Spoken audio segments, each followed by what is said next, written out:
qui a permis son élection. Ouais. Vous parlez à plusieurs reprises du fascisme vert. Oui.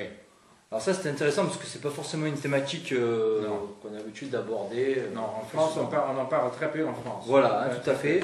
Et notamment ce fascisme vert promu par Al Gore, vous dites. Ouais. Et donc, en quoi consiste-t-il?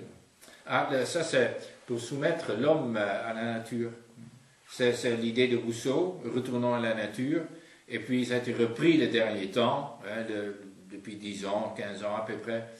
Ça a été repris et puis propulsé par l'ONU, par le gouvernement de gauche, parce que tout ça, et la maçonnerie, hein, parce que aux Pays-Bas, j'ai vérifié tout ça, mais tous les prophètes verts sont des francs-maçons.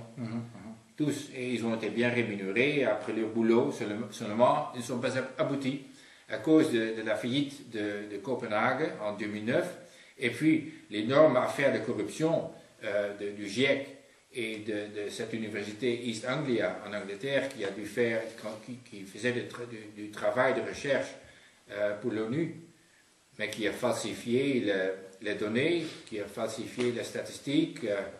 Mais c'est une idée pour, avec le CO2, de contrôler toute activité humaine. Parce que le CO2, c'est quelque chose qui touche tout ce qui vit.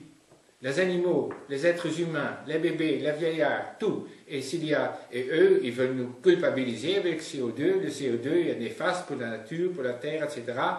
La terre a trop d'hommes parce qu'il y a trop de CO2, des choses comme ça. Et ainsi, ils essayent de mettre l'homme dans une sorte de carcan vert, pour le contrôler et pour diriger ses activités privées, mais aussi professionnelles. Et c'est ainsi qu'ils essayent de créer une sorte d'Union soviétique vert pour contrôler, pour diriger et pour tyranniser l'humanité. Puis ça rentre aussi dans le cadre d'une réduction de la population mondiale. Ah oui, parce que trop d'êtres humains, ça veut dire trop de CO2. Alors il faut déjà réduire les familles à un enfant, comme les Chinois. Et les Chinois se sont déjà dit qu'ils étaient en avance sur le reste du monde avec leur idée d'un enfant unique. Mais il me semble que ce n'a pas vraiment pris. Et parce qu'il y a trop de scientifiques qui ont accusé l'ONU et le GIEC et cette université en Angleterre qui a travaillé pour l'ONU de falsification et de corruption. Et il y a eu des condamnations, il y a eu beaucoup de scandales là-dessus. En France, on n'a quasiment pas parlé. C'est ça qui m'a toujours étonné. En France, ça a été un peu gardé à l'écart des choses. Mais néanmoins, Rocard, oui, c'était Rocard quand même, qui était nommé ambassadeur de